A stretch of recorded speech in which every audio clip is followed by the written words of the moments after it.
There is a fragrance out there that most people walk straight past on the counter. They pick up the big names, the ones with the celebrity campaigns and the billboard faces. And this one just sits there, quiet, composed, absolutely certain of itself. I sprayed Loewe on my wrist for the first time and I genuinely stopped moving. Not because it punched me in the face. Because it did the opposite. It pulled me in. Like a whisper in a room full of people shouting. And here is the thing I want you to stay for. By the end of this review I am going to tell you why this fragrance might actually be one of the most misunderstood releases in Loewe's entire portfolio. Not because it is complex in an obvious way, but because of what happens on the dry down. And that part surprised even me. So stick around. Loewe. Founded in Madrid in 1846. A leather goods house first and foremost, which is important context, because everything Loewe does carries that philosophy of exceptional craft. Quiet luxury before the phrase became a trend. When they launched their fragrance line, they did not chase mass appeal. They made bold, considered choices. The Solo line in particular has always been about stripping things back. About confidence through restraint. Solo Pour became a modern classic. Quiet, woody, incredibly refined. And Ella is the feminine counterpart to that ethos. It is not trying to compete with the fruity florals dominating the market. It exists in its own lane entirely. A Spanish house making something that feels entirely European in the old world sense. Considered. Unhurried. Built to last. Let us talk about the object itself because with Loewe this matters. The bottle is clean, architectural, with that slightly frosted glass and a minimalist silhouette that would sit beautifully on any dressing table. It does not scream for attention. It earns it. The cap has a satisfying weight to it. The spray mechanism is smooth and precise. You are not fighting with it, you are not getting a fog that goes everywhere. Each press delivers exactly what you asked for. The packaging overall feels premium without being theatrical.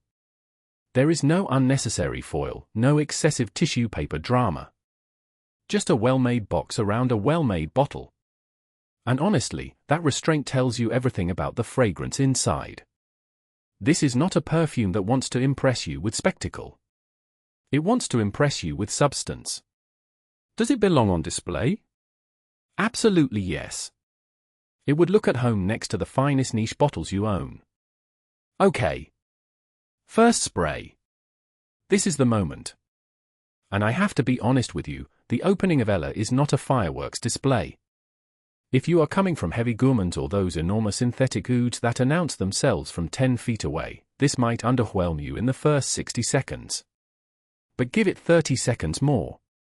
What hits first is a clean, luminous freshness. There is a brightness here, almost mineral, with a floral quality that is soft rather than sharp. It does not blast projection. It radiates instead. Arm's length sillage off the bat. Elegant and considered. The opening feels like natural light through linen curtains on a warm morning. It is the kind of opening that makes you lean your wrist to your nose rather than keep it at a distance. And that intimacy is completely intentional. As Ella settles into its heart, which takes maybe 15 to 20 minutes, something rather beautiful begins to happen. The floral character deepens. There is a rose quality here, but it is not the powdery grandmotherly rose that puts people off. This is a dewy rose. An almost living rose. Paired with what feels like a soft, creamy sandalwood beginning to surface underneath. The two work together in a way that feels genuinely harmonious rather than formulaic. This is not rose plus woody base, full stop. There is a naturalness to the transition that speaks to the quality of the ingredients. Around the 45-minute mark you start to notice a warmth building. Something that feels almost skin-like. And this is where Ella starts to become genuinely interesting. It is not performing anymore. It is just being. That sounds abstract, but if you have smelled a fragrance that feels like your own skin amplified rather than something applied on top of it, you know exactly what I mean. This is that. Here is where I need you to pay attention. Because this is the part one teased at the top, and I meant every word of it. The dry down of Ella is extraordinary. 3 to 4 hours in, what you are left with is this impossibly soft, warm, woody musk that sits so close to the skin it feels almost like a second layer of you. There is a creaminess to it that is genuinely luxurious. The floral quality has not vanished, it has transformed. It is now a memory of the rose rather than the rose itself. And the overall effect is this quiet, confident, deeply sensual skin scent that I would challenge anyone to smell and not find appealing. This is the soul of Ella. Everything before this moment was just the introduction. If you only wear a fragrance for its opening notes, you are missing what this perfume was actually designed to do. Loewe wanted this to become part of you. And it does. Right. Let us get honest about the numbers because this is where some people will have a complaint. On skin, I am getting 6 to 7 hours of genuine presence. After that it fades to a whisper that you can still catch if you bring your wrist to your nose, but it is not projecting. On clothes, this extends considerably. A day and a half minimum on fabric. A full 2 days if you spray a scarf. So if longevity on skin is your primary concern, this will not be a beast mode fragrance. It is never going to be. That is not its character. Sillage is close to moderate. You will leave a trail, but it is not clearing rooms. It is the kind of sillage that makes the person next to you on the train turn slightly without knowing why. It is intimate rather than commanding. Peak performance is the first 2 hours. Morning or early afternoon wear suits this best. Evening wear absolutely works, particularly for dinner or a theatre setting, anywhere you want to smell extraordinary without dominating the room. If you are the type who has a curated wardrobe rather than a packed wardrobe, who chooses one well-made piece over 3 average ones, Ella was essentially made for you.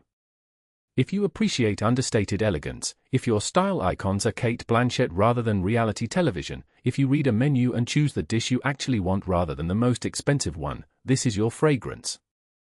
If you are someone who works in a creative or professional environment where presence matters but subtlety is valued, a gallery, a law firm, a design studio, this is the fragrance that will get you compliments without anyone being able to immediately explain why you smell so good. If you are a fragrance collector who already has the big hitters and you want something that demonstrates genuine taste and knowledge of the craft, Ella is a statement piece for exactly that reason. Who should not wear this? If you want compliments from across the room. If your ideal fragrance is loud and proud and you measure success in sillage radius, this will frustrate you. If you are relatively new to fragrance and you are still drawn to sweet or heavily fruity profiles, the sophistication of Ella might feel almost too restrained right now, and that is completely fine. This is a fragrance you grow into. £121 for 100 millilitres. That is £1.21 per milliliter. In the context of designer fragrance, that is actually a fair price point. You are not being robbed. Comparable quality from houses like Jo Malone or certain Garland releases will cost you the same or more.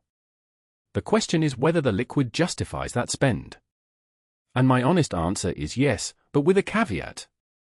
You are paying partly for the low name, absolutely. But you are also paying for genuine quality in formulation. The ingredients feel natural. The development on skin feels considered. You are not getting a synthetic shortcut here. If you want something that scratches a similar itch for less, look at the Zara Femme range or Mugler Alien Goddess on a good day for that warm floral skin scent quality. But neither of those has the refinement or the longevity on fabric that Ella delivers. My score for Ella is 8.2 out of 10. The reason it does not hit a 9 is purely the skin longevity. 6 hours is good but not exceptional at this price. Everything else, the character, the elegance, the dry down, the packaging, the uniqueness of it, is close to flawless. You can pick this up right now from p-11.com, they stock it in the full 100ml size and the pricing is exactly what you would expect for a legitimate UK stockist. Link is in the description below. Loewe Solo Loewe Ella is the fragrance equivalent of a perfectly tailored coat. It is not the loudest thing in the room, but it is the best made, and the people who know, know. This is refined, intelligent, genuinely beautiful perfumery from a house that has always prioritized craft over noise. Now here is what I want to know from you. If you already own Ella, did that dry down justify the price tag for you personally, or did you find something at half the cost that got you just as close? Drop your answer in the comments, I read every single one. And if honest, no-nonsense fragrance reviews are what you are looking for, hit subscribe. I post every week, no filler, no fluff, just the truth about what is in the bottle.